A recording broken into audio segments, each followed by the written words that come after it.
Hello friends, அனைவருக்கும் வணக்கம். இன்றைக்கி என்ன வீடியோலன்னா ஒரு குழம்பு ஐட்டம் தான் பார்க்க போகிறீங்க. கத்திரிக்காய் வச்சு கிரேவி பண்ணலான் இருக்கேன். நான் ஏற்கனவே நிறைய வீடியோ போட்டிருக்கேன் கத்திரிக்காயில். இன்றைக்கி ஒரு வித்தியாசமான ஒரு கத்திரிக்காய் கிரேவி செய்யலான் இருக்கேன். இது சப்பாத்திக்கு சாப்பாட்டுக்கு எல்லாத்துக்கும் நல்லா இருக்குங்க. நான் 2 டிஃபனுக்கும் வச்சுக்கலாம், சாப்பாட்டுக்கும் வச்சுக்கலாம் அப்படின்னு சொல்லிட்டு தான் செய்யலான் இருக்கேன். வாங்க எப்படி செய்கிறேன்னு பார்க்கலாம். ரொம்ப நாள் கழித்து கத்திரிக்காய் வச்சு செய்ய போகிறேங்க. அடிக்கடிக்கும் கத்திரிக்காய் வாங்குறதே இல்லை இப்போல்லாம். இன்றைக்கி தான் எடுத்து வாங்கியிருக்கேன். சரி செஞ்சிடலாம், ஒரு கிரேவி பண்ணிடலாம் அப்படின்னு சொல்லிட்டு சரி உங்களுக்கு அந்த வீடியோ ஷேர் பண்ணலான்ட்டு தான். வாங்க எப்படி செய்கிறேன்னு பார்க்கலாம். இப்போ தான் முதல்ல என் சேனல் பார்க்குறீங்கன்னா சப்ஸ்கிரைப் பண்ணிவிட்டு வாங்க, வீடியோக்குள்ளே போகலாம். இப்போ பார்த்தீங்கன்னா தேவையான அளவு கத்திரிக்காவை எடுத்து 4ஆக கட் பண்ணி எடுத்து வச்சு தண்ணியில் போட்டிருக்கேங்க. ஒரே அளவு சின்ன சின்னதாக இருந்தால் நல்லாயிருக்கும். பார்த்து பூச்சி இருக்கான்னு பார்த்துக்கங்க. இப்போ ஒரு வானொலி எடுத்துக்கலாம். அதில் 1 ஸ்பூன் எண்ணெய் விட்டுக்கலாங்க. எண்ணெய் விட்டுட்டு நம்ம 1.5 ஸ்பூன் அளவுக்கு நான் தனியாக போட்டிருக்கேன். குழம்பு எவ்வளோ வேணுமோ அதுக்கு தகுந்த மாதிரி நீங்கள் போட்டுக்குங்க. வரமல்லி சொல்லுவாங்களே அதுதாங்க. அப்புறம் 1 ஸ்பூன் ஜீரகம் போட்டிருக்கேன். இது நல்லா வணக்கட்டுங்க. அதுக்கப்புறம் பார்த்திங்கன்னா வெங்காயம், சின்ன வெங்காயம் இருந்தால் ரொம்ப நல்லாயிருக்கும். என்கிட்ட பெரிய வெங்காயம் தான் இருக்குது, அதனால் அது போட்டிருக்கேன். 2 பெரிய வெங்காயத்தை போட்டிருக்கேங்க. இதையும் எண்ணெயோடு நல்லா வணக்கிக்கலாம். இந்த கத்திரிக்காய் கிரேவி பார்த்திங்கன்னா உங்களுக்கு குருமா டைப்பில் இருக்கும், சாப்பிட்றதுக்கு ரொம்ப நல்லா இருக்குங்க. அப்புறம் ஒரு 5-6 பல் பூண்டு போட்டிருக்கேன். ஒரு 2 பெரிய தக்காளியாக இருந்ததுன்னா அதையும் கட் பண்ணி போட்டுக்குங்க.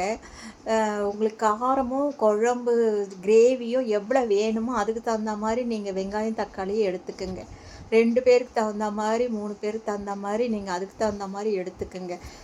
நான் பார்த்திங்கன்னா ஒரு 5-6 தக்காளி தான் கத்திரிக்காய் தான் போட்டிருக்கேன், அதனால் எனக்கு அளவான இது போட்டுட்ருக்கேன்.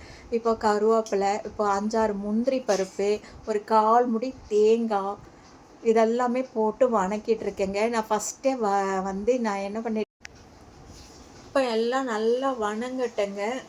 தேங்காய், வெங்காயம், தக்காளி, மல்லி, ஜீரகம் எல்லாமே நல்லா போட்டு வணக்கியாச்சு. இப்போ பார்த்திங்கன்னா 1 ஸ்பூனு காரத்துக்கு மிளகாத்தூள் 1 ஸ்பூனும் உப்பு 1 ஸ்பூனும் போட்டுக்கலாம். இந்த கிரேவிக்கு தகுந்த அளவுக்கு நம்ம உப்பு போட்டுக்கலாம், சரிங்களா? அதுக்கப்புறம் பார்த்திங்கன்னா 1.5 ஸ்பூன் எள்ளு போட்டிருக்கேங்க. வெள்ளை எள்ளு ஃபஸ்ட்லேயே கூட போட்டு வறுக்கலாம், நம்ம கடைசியாக போட்டிருக்கேன், அதனால் ஒன்றும் பிரச்சனை இல்லைங்க. இருந்தால் எள்ளு போடுங்க, சரி இல்லைன்னா விட்டுருங்க. இதை நம்ம மிக்சியில் நல்லா அரைச்சிட்டு வந்துக்கலாம். இப்போ பாருங்கள், நான் நல்லா அரைச்சிட்டு வந்திருக்கேன். இதை கத்திரிக்காயில் வச்சு ஸ்டஃப் பண்ணிக்கலாம். இது ஃபுல்லாக இல்லைங்க, ஒரு அளவாக தேவையான அளவு எடுத்து நம்ம கத்திரிக்காய் எத்தனை இருக்கோ அதுக்குள்ளே வச்சு நம்ம ஸ்டஃப் பண்ணிக்கலாம். என்கிட்ட பார்த்திங்கன்னா 7 கத்திரிக்காய் தான் இருக்குது. 7 கத்திரிக்காய்க்கு அளவாக ஸ்டஃப் பண்ணி வச்சுக்க. மீதி நம்ம குழம்புக்கு வச்சுக்கலாம், சரிங்களா? இப்போ இன்னொரு வடைச்சட்டி வச்சு எண்ணெய் விட்டுக்கலாம். நல்லெண்ணெய் விட்டிங்கன்னா நல்லாயிருக்கும், இல்லைனாலும் பரவாயில்ல. நானே ஆயில் தாங்க விட்டுருக்கேன். இப்போ கடுகு ஜீரகம் போட்டு பொரிச்சிக்கலாம். இப்போது ஸ்டஃப் பண்ண கத்திரிக்காவை அதில் போட்டு நல்லா வதக்கலாம். எண்ணெயிலே நல்லா வணங்கணுங்க. எண்ணெயில் வணங்கினா நல்லாயிருக்கும். அதுக்கப்புறம் நல்லா வணங்கினதுக்கப்புறம் நம்ம மீதியான அந்த அரைச்சி வச்ச பேஸ்ட்டை நம்ம இதில் ஊற்றிக்கலாம், சரிங்களா? இப்போ நான் அரைச்சதை ஊற்றிக்கிறேங்க. ஊற்றியாச்சுங்க. இப்போ பார்த்திங்கன்னா ஜாரையும் கழுவி நமக்கு எவ்வளோ வேணுமோ தண்ணி அந்தளவுக்கு ஊற்றிக்கலாம். இப்போ பார்த்திங்கன்னா காரம் உப்பு எல்லாம் பார்த்துக்குங்க. உங்களுக்கு இன்னும் கொஞ்சம் தண்ணியாக வேணும்னாலும் பார்த்துக்குங்க, கெட்டியாக வேணும்னாலும் உங்களுக்கு கொஞ்சம் கம்மி பண்ணிக்கோங்க. இப்போ குழம்பு நல்லா கொதிச்சுட்டு இருக்குங்க. கிரேவி அளவுக்கு வந்தாச்சு. சூப்பரான அட்டகாசமான கத்திரிக்காய் கிரேவி தாங்க இது. குருமான்னு சொல்லலாம், நம்ம இஷ்டம் தாங்க, நம்ம வைக்கிற பேர் தான் இது.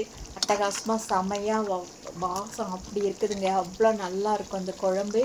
சப்பாத்திக்கு தாங்க பண்ணுறோம், தோசைக்கு தான் பண்ணணும்னு இல்லைங்க, எது கொண்டாலும் பண்ணிக்கலாம். சூப்பரான அட்டகாசமான கத்திரிக்காய் கிரேவி ரெடி ஆகிடுச்சிக்க. பாருங்கள் குழம்பு. இது சாப்பாட்டுக்கும் சுட சுட சாப்பாட்டுக்கும் ஊற்றி சாப்பிட்லாம், தோசை இட்லிக்கும் வச்சுக்கலாங்க, நம்ம இஷ்டம்தான். இந்த வீடியோ உங்களுக்கு பிடிச்சிருக்குன்னு நினைக்கிறேன். இது உங்களுக்கு பயனுள்ளதாகவும் இருக்கும். செஞ்சு பாருங்கள். லைக் ஷேர் பண்ணுங்கள், சப்ஸ்கிரைப் பண்ணுங்கள்.